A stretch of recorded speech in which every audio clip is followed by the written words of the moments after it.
Agora vamos voltar ao texto que serve como base para a nossa leitura. Mateus capítulo 26, dos versos 26 do verso 26 ao verso 30. Sei que os irmãos já encontraram as passagens que eu solicitei, e aí vamos voltar ao texto de Mateus 26, de 26 a 30. Eu vou ler na versão revista e atualizada. Os irmãos vão poder acompanhar nas suas Bíblias, de acordo com a versão que os irmãos têm em suas mãos. Diz assim: enquanto comiam, tomou Jesus um pão e, abençoando-o, o partiu e deu aos seus discípulos, e dizendo: tomai, comei, isto é meu corpo. A seguir tomou um cálice e, tendo dado graças, o partiu e deu aos discípulos, dizendo: bebei dele todos, porque isto é o meu sangue, o sangue da nova aliança, derramado em favor de muitos, para a remissão dos pecados. E digo-vos que desta hora em diante não bebereis deste fruto da videira, até aquele dia em que hei de beber novo convosco no reino do meu Pai. E aí eu quero destacar esse verso, 30.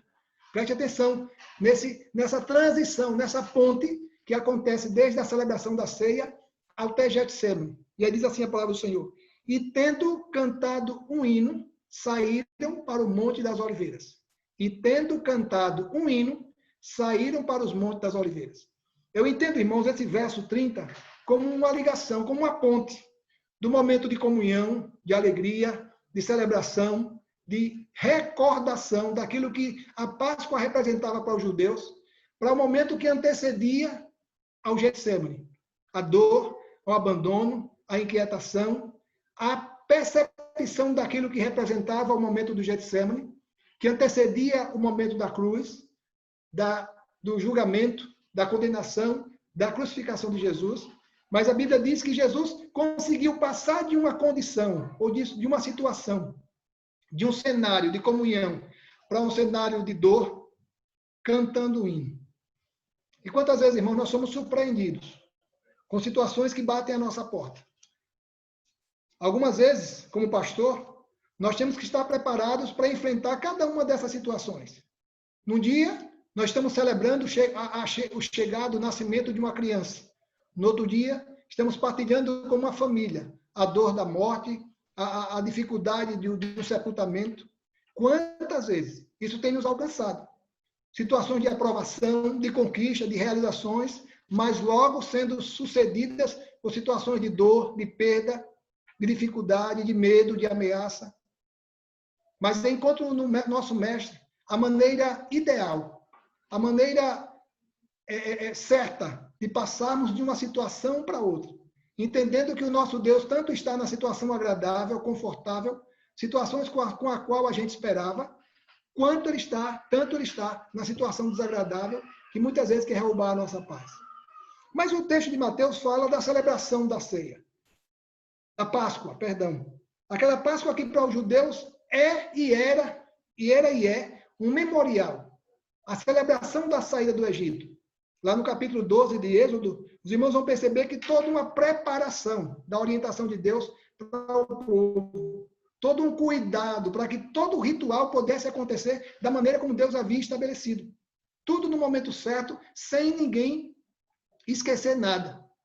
Então, aquele momento que os judeus estavam ali, junto com o mestre, com os discípulos, perdão, junto com o mestre, celebrando a Páscoa, era o momento que fazia com que eles pudessem recordar da celebração, da saída, da libertação do Egito, da escravidão do Egito. Momento de grande alegria para todo o povo. Pois fazia com que eles pudessem recordar como Deus, com a sua mão forte, pôde libertar aquele povo do cativeiro do Egito. Momento de grande alegria, momento de celebração. E uma vez por ano, os judeus, hoje os ortodoxos, continuam celebrando a Páscoa, mas na Páscoa da velha aliança, da libertação dos judeus do Egito. Nós, que vivemos sob a conduta da nova aliança, estamos celebrando não a velha Páscoa, mas a nova Páscoa. Não o cordeiro escolhido para que pudesse ser imolado e nas portas pudesse ser pintado com o sangue do cordeiro. Mas, como diz João, com o cordeiro de Deus que tira o pecado do mundo. Jesus passou a ser o nosso Cordeiro. E é interessante, irmãos, que todo esse ritual exigia dos judeus toda uma dedicação, todo um empenho, para que aquilo ali pudesse ser celebrado continuamente. E que toda a celebração pudesse fazer com que eles pudessem, quem sabe, olhar pelo retrovisor, olhar para trás e perceber todo o momento de grande euforia, de grande conquista para eles, quando puderam sair do Egito. Eu vou pedir ao Jair que leia Êxodo 12:8. Veja como o ritual, como a preparação era feita com muito cuidado, com muito esmero, sem deixar nada faltar. Por favor, Jair. Êxodo 12:8. Naquela noite, comeram uma carne assada no fogo, com pães asmos e ervas amargas a comeram. Então, cada família reservou um cordeiro, matou. Se aquele cordeiro fosse muito para aquela família, convidasse outra família. Mas existiam algumas orientações. Não deixe nada sobrar para o outro dia. Queime tudo. Os pães precisavam ser asmos. Pães asmos são pão sem fermento. Eles não podiam esperar que os pães levedassem. Se hoje o fermento tem uma ação imediata, a massa fica descansando e logo em seguida o fermento começa a agir e a massa incha. Naquele tempo não existia essa facilidade. Então se esperava alguns dias. E eles não podiam esperar. E para que as ervas amargas? Para entender que aquele período, que aquele processo, que toda aquela trajetória seria marcada por situações difíceis, situações conflitantes, mas que eles pudessem confiar que todo aquele ritual tinha cada significado para a vida deles, ainda que eles não entendessem naquele momento. Mas eu vejo como Deus consegue conduzir todo o processo da história, o momento que poderia parecer de dor, de humilhação para o povo de Israel ali no Egito, Deus transforma numa oportunidade de glorificação do seu nome. Quantas e quantas situações aquele povo se depara com o Mar Vermelho, com os inimigos, com os obstáculos, e Deus, a cada nova oportunidade, vai manifestando o seu poder e fazendo maravilhas, fazendo milagres. Mas ali, volto ao momento de Jerusalém, em que Jesus está celebrando com os seus discípulos a Páscoa, momento de comunhão. Aquele momento, irmãos, para Jesus, era um momento de grande expectativa. Os discípulos não entendiam nada do que estava a acontecer, por aquilo acontecer. Os discípulos não entendiam nada do que estava por vir. Mas Jesus já deixava claro que aquela celebração eles estavam partilhando pela última vez. E que logo, logo eles partilhariam de uma nova Páscoa, de uma nova celebração através de uma nova aliança. Uma aliança não feita lá no Egito, mas uma aliança feita em Jerusalém, no Calvário. Aquele momento, irmãos, ainda que sendo marcada por dor no coração de Jesus, por aquilo que estava por vir, mas era um momento que Jesus pôde reunir pela última vez os seus discípulos.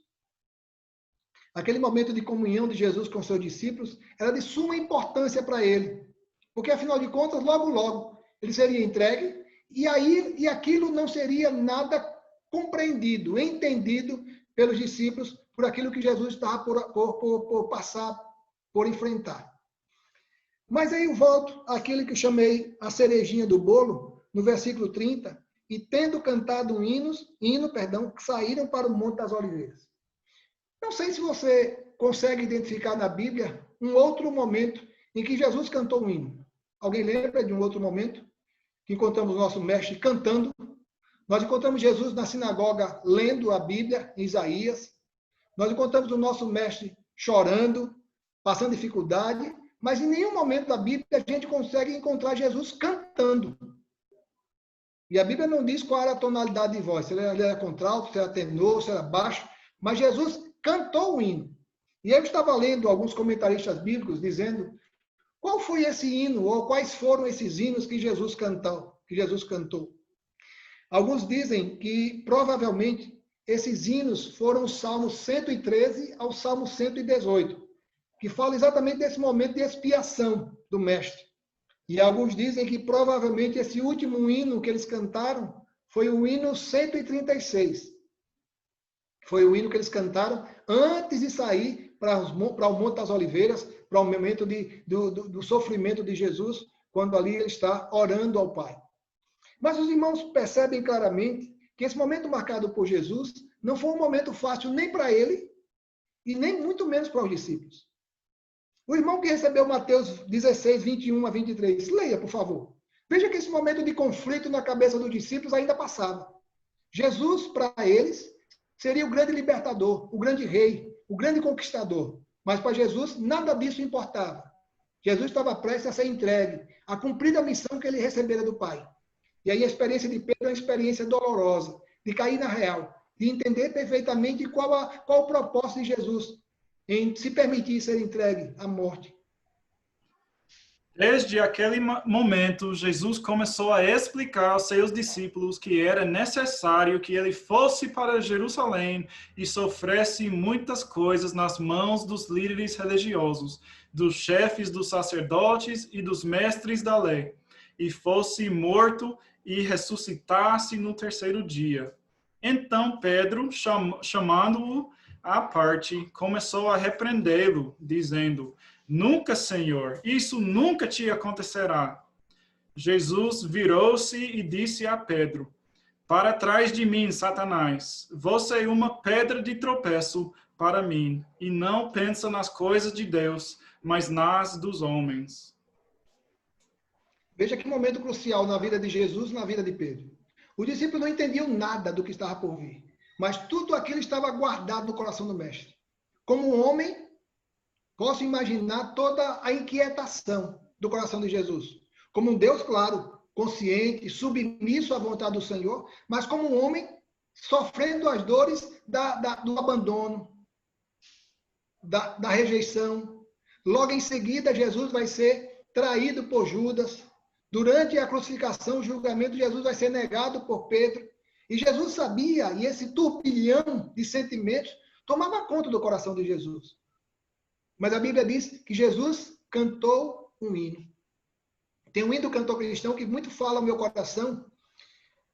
Ele diz assim: vindo sombras escuras nos caminhos teus, ó, não te desanimes, canta um hino a Deus. Que coisa maravilhosa poder entender que um momento de dificuldade, de adversidade, não pode causar em nós desespero, medo, ainda que seja natural ter medo. Mas esse medo não pode ser algo contínuo, algo eterno, que possa ocupar a nossa mente e o nosso coração. E muitas vezes, irmãos, nós temos que enfrentar situações difíceis, situações de enfermidades, situações de dificuldade na família, desemprego, muitas vezes questionando. O Salmo 13, o salmista diz: até quando, Senhor? Até quando? Até quando? Pergunta a Deus por 4 vezes: até quando? Situações que muitas vezes nós não entendemos aquilo que Deus quer e deseja fazer em nossas vidas. E muitas vezes nós passamos duvidando: será que Deus vai fazer isso? E muitas vezes nós agimos com as próprias mãos.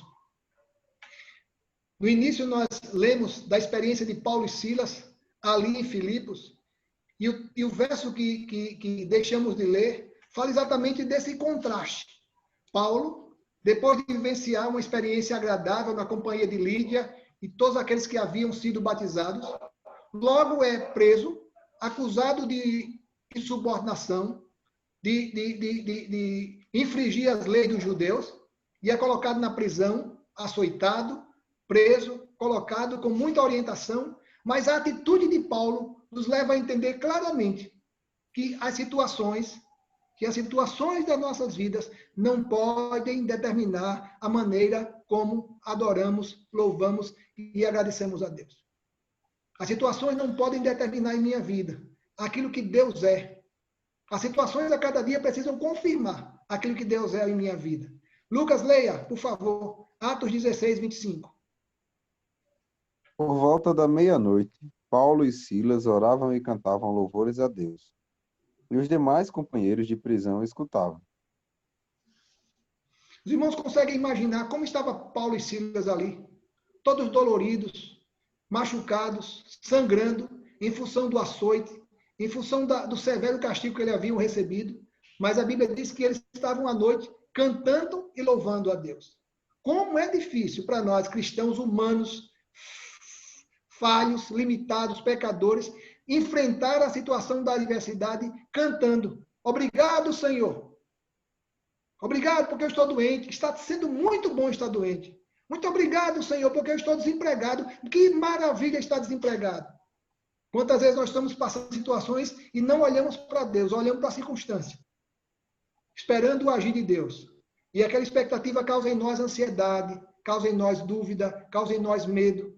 Mas volto a dizer, essa transição na vida de Jesus foi marcada pelo cantar um hino. E cantando o hino, saíram para o Monte das Oliveiras. E coisa maravilhosa entender o nosso mestre, nos dando o exemplo dessa transição. Senhor, eu estou submisso, refém da tua vontade.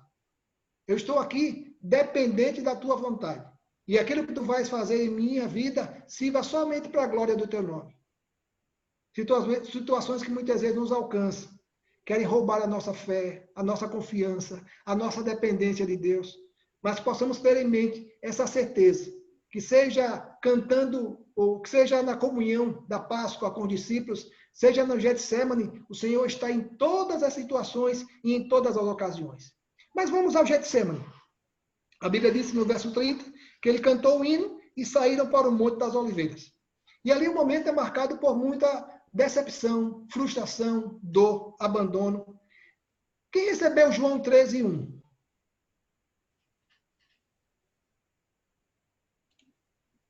Alguém recebeu João 13:1?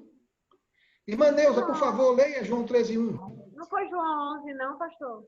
Não, 11 é mais na frente, Thaís. João 13:1. Ok. Veja o sentimento que Jesus nutria quanto aos discípulos. O sentimento que Jesus nutria em seu coração quanto aos discípulos. Aqueles que passaram a ser seus discípulos durante 3 anos. Viram realizar milagres, ouviram seus sermões, compartilharam deles os momentos de vida. João 13:1. Ora, antes da festa da Páscoa, sabendo Jesus que já era chegada a sua hora de passar deste mundo para o Pai, como havia amado os seus que estavam no mundo, amou-os até o fim. Veja como o texto de João ele é muito detalhista quanto ao momento crucial de Jesus. Fala que sendo chegado a festa da Páscoa. E Jesus sabia que aquele momento era um momento crucial na sua vida. O momento em que ele seria entregue, condenado, julgado, morto, crucificado. Mas o que me chama a atenção, nesse verso que a irmã Neuza leu, ele diz assim, tendo-os amado os seus que estavam no mundo. Jesus escolheu amar. Olhou para Pedro e dizia, você vai me negar 3 vezes, mas eu lhe amo. Olhava para Judas e dizia, você vai me trair, mas eu lhe amo. Vocês todos vão me abandonar, mas eu os amo. Então, aquele momento foi marcado por uma dificuldade de Jesus em amar apesar da negação, em amar apesar da traição, amar apesar do abandono, de estar sozinho ali na cruz. O nosso mestre nos ensina grandes verdades, preciosas verdades, como devemos partilhar ou passar pelos momentos de grande agonia em nossas vidas. Mas eu disse aos irmãos que Jesus se dirige ao Getsemane e ali Jesus vivencia um dos momentos mais cruciais, mais difíceis de sua vida. O texto de Lucas diz, chega a ponto de dizer que ele suava com gotas de sangue. É um texto que não faz parte dos manuscritos mais antigos, mas é o detalhe que está na Bíblia. Fala que suas gotas se transformaram em gotas de sangue. Mas vamos identificar e pontuar cada um desses momentos. Esse momento de grande expectativa. O momento que Jesus sabia exatamente o que esperava. Vera, leia, por favor, versos 36 a 38. Mateus 26, 36 a 38.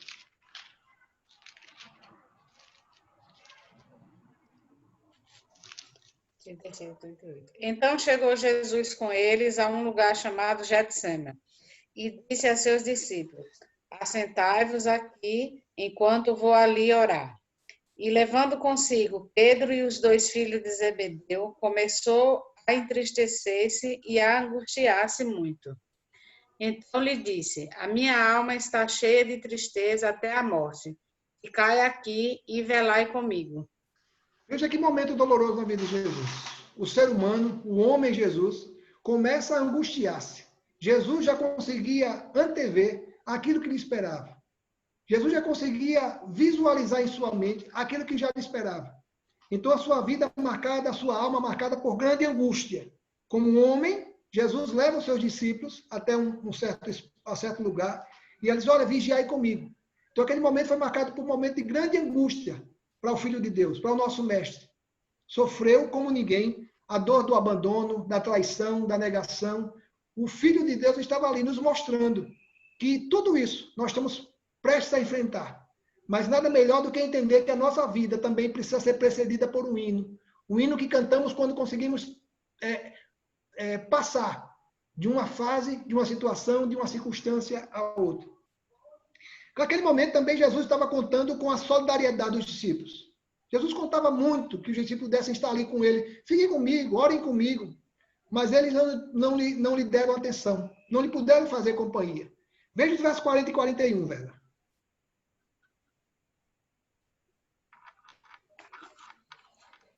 E voltando para os seus discípulos, achou-os adormecidos. E disse a Pedro: então nenhuma hora pudeste velar comigo? Vigiai e orai para que não entreis em tentação. Na verdade, o espírito está morto, está pronto, mas a carne é fraca. Por 3 vezes, Jesus volta aos discípulos e os encontra dormindo. Ao invés de serem solidários com ele, Jesus os encontra dormindo. Ah, mas eles estavam cansados. E Jesus? Porque os discípulos não podiam imaginar tudo aquilo que estava por acontecer na vida de Jesus. Mas entendemos que todo aquele momento foi precedido por um hino. Jesus sabia perfeitamente tudo aquilo que lhe esperava. Mas Jesus vivenciou aquele momento numa certeza que Deus estava no controle da sua vida. O verso 43 a 45 fala exatamente desse momento de frustração, decepção de Jesus. Volta lá, encontra os discípulos dormindo. Nem um pouco podeis velar comigo? E aí volta a orar. Depois volta e mais uma vez os encontrou. E por 3 vezes, Jesus os encontra dormindo. Mas o momento mais difícil para Jesus, no momento do Getsemane, foi quando ele se deparou com a cruz, com aquilo que o esperava, com aquilo que ele havia sido enviado pelo Pai, com aquilo que ele sabia desde quando estava no jardim, lá na criação. Sabia perfeitamente aquilo que ele esperava. Leia, por favor, o verso 42, Vera, que nós pulamos. 42. E indo segunda vez, orou dizendo: Pai meu, se este cálice não pode passar de mim, sem eu beber, faça-se a tua vontade. Então, aquele momento foi marcado por grande inquietação, angústia na vida de Jesus. Sabe, irmãos, muitas vezes nas nossas vidas, temos as nossas vidas marcadas por situações assim, contrastes. Euforia, alegria, vitórias, conquistas, mas logo somos tomados por uma derrota, por uma notícia desagradável, por aquilo que quer roubar a nossa paz. E eu consegui perceber pelo menos 2 experiências que eu pude pensar da palavra de Deus, em que esse contraste é visível, esse contraste é perceptível na vida do mestre. A gente consegue perceber claramente que no momento de euforia, de grande alegria, é logo sucedido por um momento de inquietação, de medo, de dúvida. Quem recebeu Mateus 8, 23 e 24?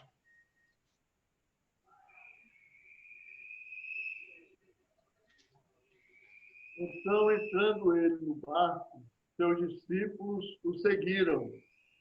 E eis que sobreveio no mar uma grande tempestade, de sorte que o barco era varrido pelas ondas. Entretanto, Jesus dormia. Nick, por favor, está com a sua Bíblia aberta em Mateus 8. Leia o versículo 24. Veja uma expressãozinha na Nova Versão Internacional que ele usa, que o tradutor usa, que pode significar exatamente esse contraste. Em momento de companhia, de agradável na companhia de Jesus, mas logo surpreendido por uma grande tempestade. Por favor, Nick, leia o 24. De repente, uma violenta tempestade abateu-se sobre o mar, de forma que as ondas inundavam o barco. Jesus, porém, dormia. As 2 palavras primeiras do verso, quais foram? De repente. De repente. Sem nada avisar. Sem ser informado. Sem estar o coração preparado. De repente, fomos surpreendidos com isso. Situações que muitas vezes nos alcançam, irmãos. Que querem roubar a nossa paz. Mas estava tudo tão tranquilo. Por que você falou isso? Por que você estragou esse momento tão agradável? Situações que muitas vezes são marcadas por incompreensão, por perdas, por dores, por atitudes impensadas. Uma outra experiência na vida de Jesus. João capítulo 11. Aí sim, Thaisa. Verso 14. A Bíblia diz que Jesus se dirigia a Betânia quando tomou conhecimento que aquele a quem ele amava estava doente. E a Bíblia diz que Jesus ainda demorou para chegar até em Betânia. Então Jesus lhe disse claramente: Lázaro morreu. Que momento doloroso. E Lázaro não era alguém comum no meio da multidão. No início do capítulo 11, fala que alguém mandou avisar Jesus que aquele a quem ele amava morreu. Situações que muitas vezes querem roubar a nossa paz, irmãos. Situações que muitas vezes querem roubar a nossa comunhão. Quantas vezes tenho visto, com tristeza, famílias sendo destruídas em função da falta de sabedoria de um dos cônjuges. Fala o que não deve. Não age com sabedoria. E aquela situação que poderia ser agradável, confortável, de plena comunhão, é marcada por um momento de ruptura. A frustração pelo abandono. A frustração pelo momento de fim. Não podemos esquecer que ainda que as nossas vidas sejam marcadas por situações contrastantes, comunhão com o Getsemane, precisamos cantar um hino e entender que Deus tanto está no momento de comunhão e ainda que seja difícil de entender, que Deus também está no Getsemane. Situações que muitas vezes marcam a nossa história. E mais do que nunca, precisamos compreender que Deus cuida de nós. É aquele que zela pelas nossas vidas. Seria insano ou impensado da minha parte perguntar aos irmãos qual momento que os irmãos mais desejariam? Qual momento que os irmãos desejariam estar? Na Páscoa ou no Getsemane? Comunhão, alegria, celebração, memórias e tudo aquilo que Deus fez no passado? Ou o Getsemane, marcado pelo abandono, pela dor, pela frustração, pelo medo, pela dúvida? Que momento nós desejaríamos estar? Na Páscoa ou no Getsemane? Que momento você desejaria que a sua vida estivesse hoje vivenciando? Momento da Páscoa, da celebração, da comunhão ou momento de Getsemane? Mas uma coisa não pode ser tirada das nossas mentes. Seja na Páscoa, seja no Getsemane, o Senhor está conosco. Não sei a situação em que você se encontra hoje. Se está na Páscoa, normal. Se está no Getsemane, também é normal. Porque o Filho de Deus também passou da Páscoa ao Getsemane. Mas não podemos perder de vista que seja a situação que estejamos passando, seja da Páscoa, da comunhão, da alegria, da celebração, da realização, ou seja ele marcado pelo Getsemane, pelo abandono, pela dor, pela dificuldade, pela adversidade, o nosso Mestre está conosco em todas as circunstâncias, em todas as situações, não podemos perder de vista isso. Ainda que desejemos permanecer sempre na Páscoa, mas muitas vezes as nossas vidas estarão vivenciadas também em situações de Getsemane.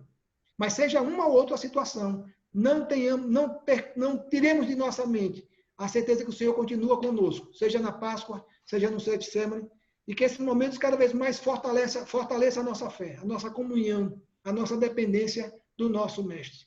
Que essa experiência vivenciada por Jesus possa dar-nos a certeza que não são as circunstâncias que vão determinar se ele está ou não está ao nosso lado, mas que a situação e as circunstâncias venham cada vez mais provar, confirmar em nossas vidas a sua presença constante. Afinal, ele diz lá em Mateus 28, verso 19, eis que estou convosco todos os dias, até a consumação dos séculos.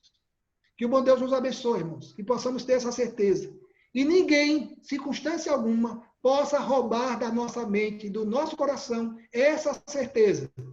Você está na Páscoa, na celebração, na comunhão, na alegria? Amém. O Senhor está na Páscoa. Você está no Getsemane?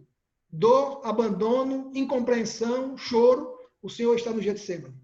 Tenhamos essa certeza, irmãos. Tenhamos essa certeza. Vamos orar. Muito obrigado, Senhor. Muito obrigado.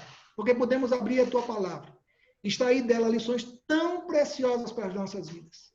Lições que nos encorajam. Lições que nos motivam. Lições que cada vez mais nos fazem aprender a depender e a confiar no Senhor.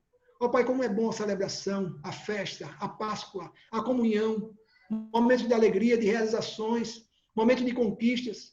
Obrigado, Senhor. Porque também entendemos que as conquistas e as realizações são fruto da Tua fidelidade para com as nossas vidas. Senhor, tem sido fruto do Teu cuidado para conosco. Mas muito obrigado, Senhor. Ainda que doloroso, Muito obrigado pelos Getsêmanes que temos que enfrentar. Situações difíceis, onde não encontramos saída, onde o choro tem sido a nossa companhia, onde a dúvida tem ocupado as nossas mentes, que tenhamos certeza que o Senhor está conosco no Getsemane.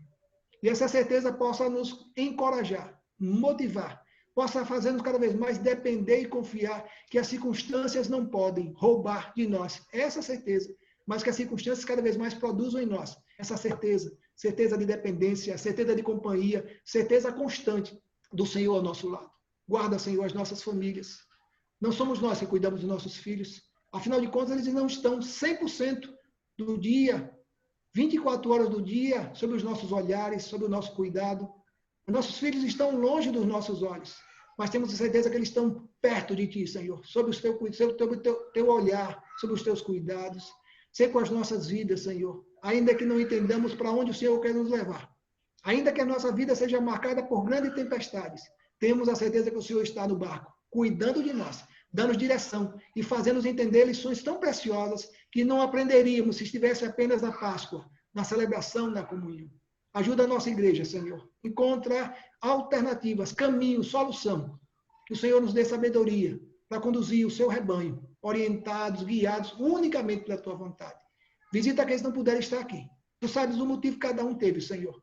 Visita, Senhor, que eles possam sentir também a responsabilidade da condução do teu reino aí em Arapiraca. Também se tornem responsáveis missionários, para que possam, através de suas vidas, anunciar o teu evangelho. Guarda as nossas vidas, guarda as nossas famílias. É isso que nós te pedimos, com perdão dos nossos pecados, em nome de Jesus. Amém, amém, amém.